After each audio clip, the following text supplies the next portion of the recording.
The outer coast of Calvert Island in British Columbia is dense rainforest and open water. There are no roads. The shoreline can only be reached by boat, and the tidal flats along it disappear beneath the sea twice a day. In 2014, a team from the Triquet Institute and the University of Victoria opened a small test pit in that intertidal sediment. 60 centimeters down, beneath wet sand, they reached a layer of light brown clay. Pressed into the clay was an impression. It had toes. It had an arch. Radiocarbon dating of shore pine fragments in the same layer returned an age of roughly 13,000 years. That number was difficult enough. But it was not the number that broke the timeline. 1,500 kilometers to the north, a horse's jawbone was already sitting in a museum drawer with a far larger problem cut into its surface. The excavation was not an accident. Existing geomorphic data had established that sea level along this stretch of the British Columbia coast sat 2 to 3 meters lower than it does today, between roughly 14,000 and 11,000 years ago. That meant the shoreline people would have walked on at the end of the last ice age was not gone. It was underneath the modern beach. Duncan McLaren and his colleagues went looking for it deliberately in the intertidal zone at a location catalogued as Site EJTA-4 on the shore of Mie Channel. The first impression came out of the ground in 2014. It was found in a test pit roughly 2 feet down, in a hole small enough to cover with a folded jacket. In 2015, the team returned and widened the excavation. In 2016, they returned again. What emerged from the clay across those 3 seasons was 29 distinct human footprints. Measurement and digitally enhanced photography separated them into at least 3 size classes. The researchers concluded that the prints had been left by at least 3 individuals, 2 adults and a child, all of them barefoot. Around and between the clear prints were other impressions that could not be resolved. They had been trampled. People had walked over them and over each other's tracks, distorting the shapes past the point of identification. No sequence of prints ran continuously in any single direction. This was not a place where someone had passed through. It was a place where people had stood and turned and moved around one another. The obvious objection was addressed directly. This is bear country, and the field crews who work this coast are trained to recognize bear tracks for their own safety. The impressions in the clay had a clearly defined arch. They carried no claw marks. They were not triangular in overall outline, and their heels were offset to the left or the right in the way a human heel is. The team ruled out the alternative before publishing. The dating came from wood. Fragments of shore pine recovered from the same clay layer were radiocarbon dated, and the results bracketed the surface between approximately 13,317 and 12,633 years old. The prints had been made on that surface while it was soft, and they had been sealed before it hardened. The findings were published in the journal PLOS 1 on the 28th of March, 2018, under the title Terminal Pleistocene Epic Human Footprints from the Pacific Coast of Canada. The authors were Duncan McLaren, Daryl Feggi, Angela Dyke, Quentin Mackey, Alicia Govro, and Jenny Cohen. Michael Petraglia, who edited the paper, noted that before this find, the oldest human footprints known from North America were only around 5,000 years old. McLaren himself drew the inference that mattered, and he drew it carefully. 13,000 years ago, with sea level where it was, Calvert Island was still an island. It was surrounded by water. There was no land route onto it, and there never had been. Whoever pressed those feet into that clay had not walked there. They had arrived on the water in something they had built to carry them, and then they had stepped out onto the mud. The question of how the impression of a barefoot survived 13,000 years on an active shoreline requires understanding what almost never happens. Footprints are among the rarest things in the archaeological record. They are not objects. Nobody makes them on purpose, nobody keeps them, and nobody carries them away. They are a momentary deformation of a soft surface, and soft surfaces do not last. In the ordinary run of events, a footprint on a beach is erased by the next tide. It survives for hours. Before the Calvert Island find, the oldest human footprints documented anywhere in North America were roughly 5,000 years old, and the reason is not that people stopped walking. The reason is that the evidence of walking is almost always destroyed. What survived at Mise Channel survived because a specific and improbable sequence of events happened in the correct order. The first requirement was the right material. The prints were pressed into clay, not sand. Sand collapses into itself. It records nothing. It has no cohesion, and a shape pushed into it slumps and closes as soon as the pressure lifts. Clay holds a form. It takes the arch, the heel, the individual toes, and it keeps them. The second requirement was that nothing disturb the surface afterward. The clay had to be firm enough to retain the prints and then be left alone. No wave, no runoff, no animal, no further foot traffic crossing over the exact same ground. Some of the impressions at the site failed this condition and were trampled into unreadable smears. The 29 that survived did so because whatever came next left them alone. The third requirement was burial, and it had to be quick. Coarser material, sand and gravel, washed across the clay surface and capped it. That cap did two things at once. It shielded the clay from the surf that would otherwise have taken the prints out in a single tide, and it separated them from the surface world entirely. The fourth requirement was the sea. Sea level rose as the ice sheets retreated, and the water came up over the buried surface, sealing it under the modern intertidal zone, where it stayed until a research team went looking for it with a shovel. Set that against what this coastline normally does to evidence. The outer shore of British Columbia is temperate rainforest. It is wet, acidic, and biologically aggressive. Organic material breaks down, sediment moves, storms rework the beaches. The default condition of this landscape is deletion. It removes things. What happened at Mise Channel was not preservation by a friendly environment. It was preservation by a narrow accident of sedimentation, a set of conditions that lined up correctly for a few days, 13,000 years ago, and then never mattered again.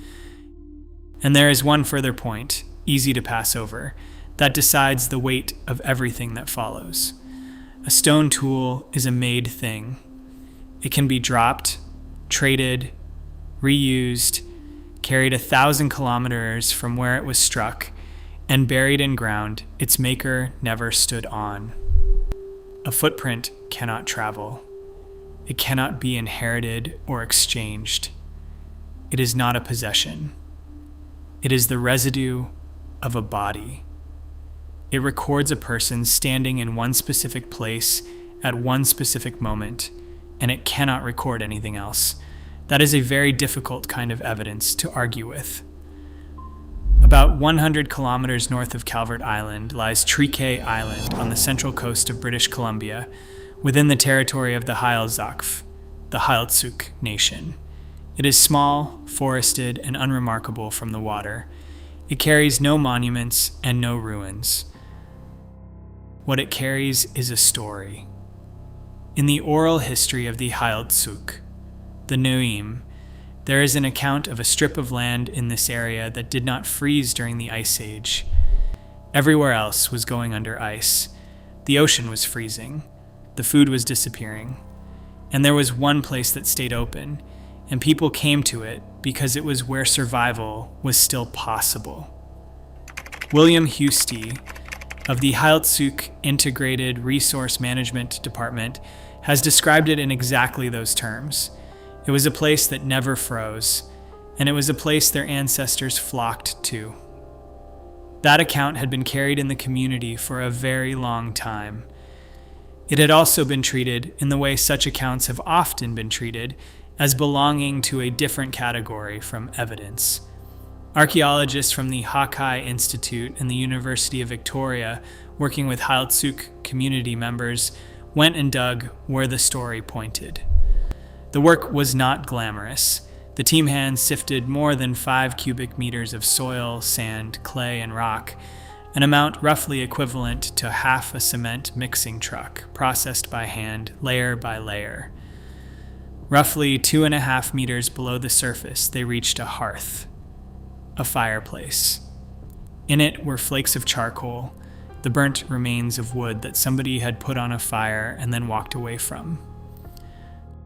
Charcoal is straightforward to radiocarbon date. The dates came back at approximately 14,000 years. The material recovered from the site across its long occupation was equally specific.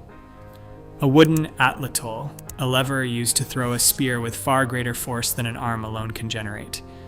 Compound fish hooks. A hand drill for making fire. A carved wooden bi-point, roughly 6,500 years old, held up for the camera by Josh Vickers of the Heiltsuk, who was part of the excavation team. These are not the tools of people passing through. They are the equipment of a community that lived on the water and knew how to work it. Analysis by Triquet Institute geoscientists established that Triquet Island was free of glacier ice by around 16,800 years ago. The land described in the Nuim was there. It was open, it was habitable. And the archaeology now says people were on it. Alicia Gavreau, then a doctoral candidate at the University of Victoria, put the point plainly. When First Nations speak of time immemorial, this is how far back the occupation of this land actually goes. Husty put it differently and more practically.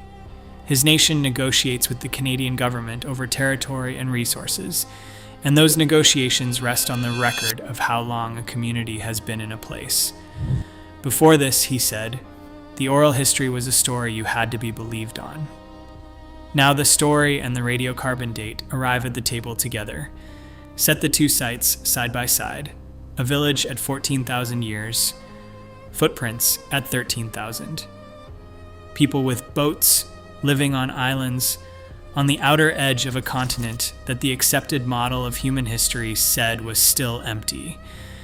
To understand why those dates were a problem, you have to understand the model they were arriving into. For most of the 20th century, one account of how people reached the Americas held the field almost without competition.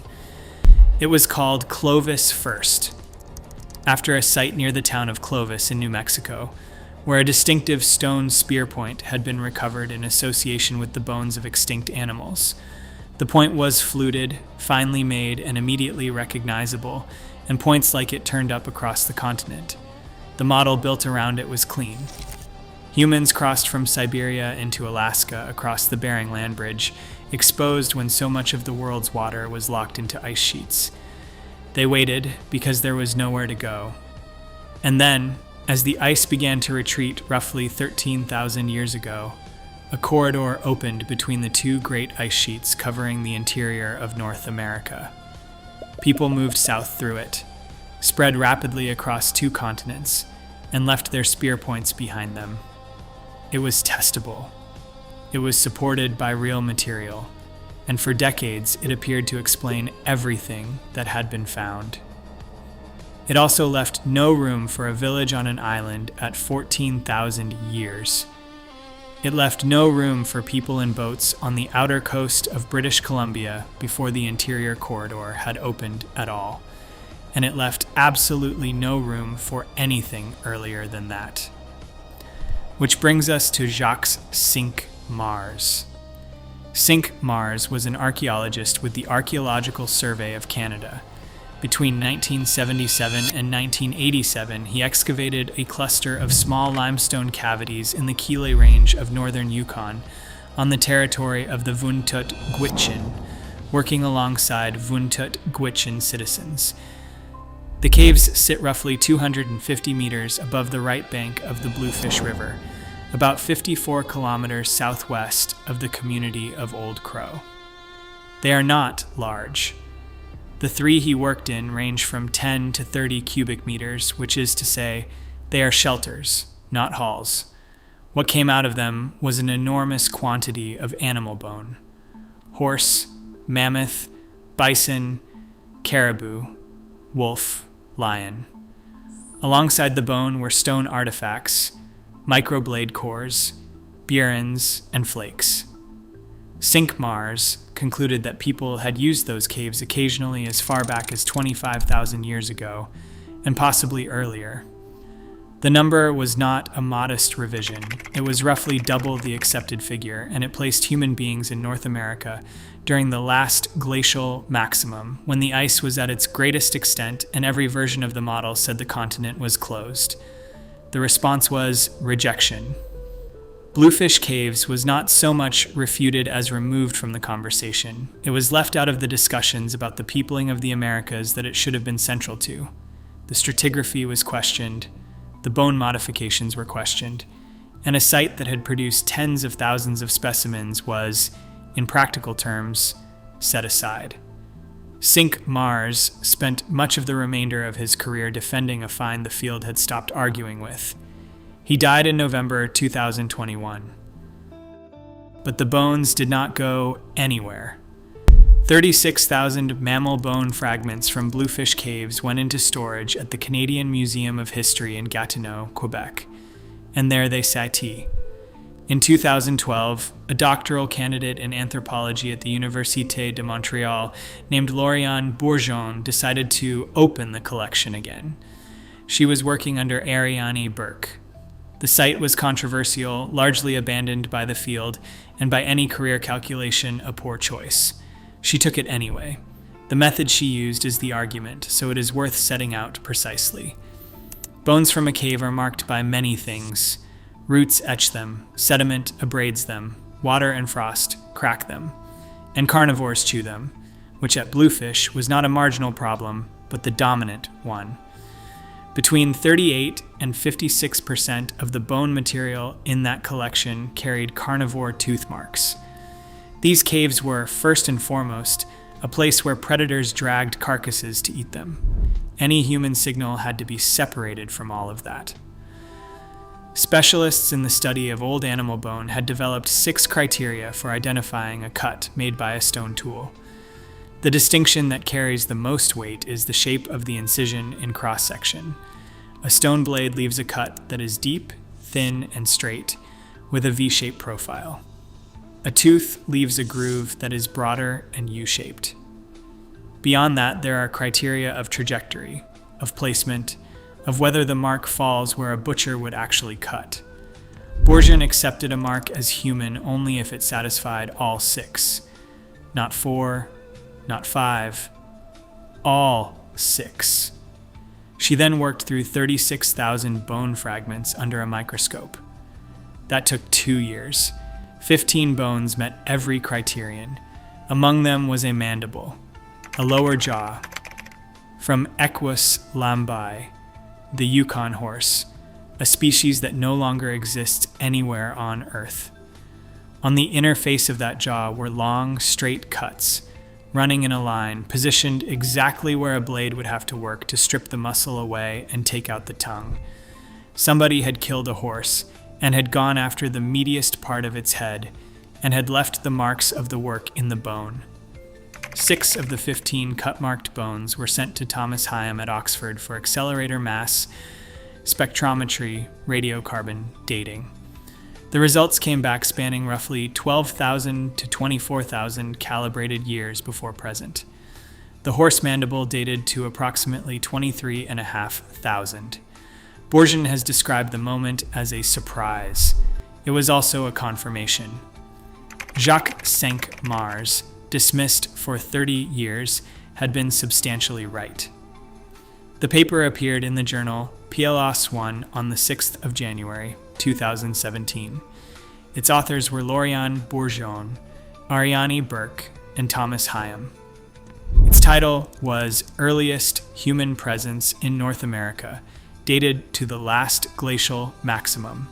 New radiocarbon dates from Bluefish Caves, Canada. Consider what that date actually means. 24,000 years ago, the last glacial maximum was at or near its peak. the ice sheets were at their fullest extent. The interior corridor did not exist. The coastal route was not open. Clovis, the culture that was supposed to be first, would not appear for another 11,000 years. By the accepted model of human history, there was nobody in North America at all. And somebody was sitting in a cave above the Bluefish River in what is now the Yukon, cutting the tongue out of a horse. That is the claim. What follows is the honest account of how strong it is, because the objections to Bluefish caves are serious and they have not gone away. The first is the size of the signal. 15 cut-marked bones out of 36,000 fragments is a very small proportion. Bourgeon does not dispute this. Her argument is that a faint signal is precisely what you would expect from a place that people used briefly and occasionally, sheltering and butchering and moving on, rather than living. But a faint signal is also, by definition, harder to defend. The second is what is absent. There are no hearths in those caves. There are no living floors. None of the accumulated debris that a base camp leaves behind was found. Ben Potter and, initially, John Hoffaker have both expressed reservations on these grounds and on the disconnect between the stone tools and the dated bones. The third objection is the most technical and the most damaging. Catherine Krasinski and John Blong published a critique in the journal Arctic Anthropology, arguing that questions about how the site formed, about the integrity of the stratigraphy, and about the provenance records from excavations conducted in the 1970s and 80s remain unresolved. Their point is that a radiocarbon date on a bone tells you the age of the animal. It does not, by itself, tell you that the cut on that bone was made when the animal died, or that the stone tools found nearby were deposited in the same event. They also argue that natural processes can, in some circumstances, produce marks that resemble human ones, and that alternative explanations were not sufficiently ruled out. Bourgeon's 6 criteria method was designed specifically to answer that last charge. Whether it answers it completely is what the field is still arguing about. What is not in dispute is worth stating separately and clearly. The bones exist. The cut marks on them exist.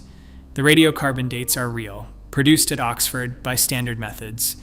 The argument is not about whether the evidence is there. The argument is about what it means. There is one further line of evidence, and it needs to be described with care. Geneticists have proposed a model called the Beringian standstill, which holds that the ancestors of Native Americans separated from their Asian relatives and then remained isolated in Beringia for thousands of years before entering the continent. If that model is right, a small human population sitting in the Yukon during the last glacial maximum is not an anomaly. It is exactly what should be there. But be precise about where that model comes from. It is built on studies of modern mitochondrial DNA and on the genome of an infant recovered from the Upward Sun River site in Alaska, published by Jose Victor Moreno Mayar, S.K. Willerslev, and their colleagues in the journal Nature in 2018. No human genome has been recovered from Bluefish caves. None has been recovered from Triquet Island or from Calvert Island either. The genetics and the Yukon bones are separate bodies of evidence that happen to point in the same direction, and that is not the same thing as proof. The work continues. Teams have returned to Bluefish Caves 3 and 4, extracting sedimentary ancient DNA and rebuilding the environmental and stratigraphic context that the original excavation never fully recorded. The question is open. It is being worked. Go back to the clay on Calvert Island. 3 sets of prints. 2 adults and a child, barefoot, standing on a shoreline that now lies under 2 meters of seawater. They reached that island the only way it could be reached. They came across the water in something they had built at the end of an ice age onto a coast that the accepted story of human history said was empty. 1,500 kilometers north, in a museum drawer in Gatineau, A horse's jawbone carries 11,000 additional years of argument that has not been settled and may not be for a generation. Neither of these things is a monument. Nobody made either of them to be found. One is what a blade left in bone while somebody was working. The other is the shape of a foot in mud. What they share is simpler than any theory. The people who made them were already there.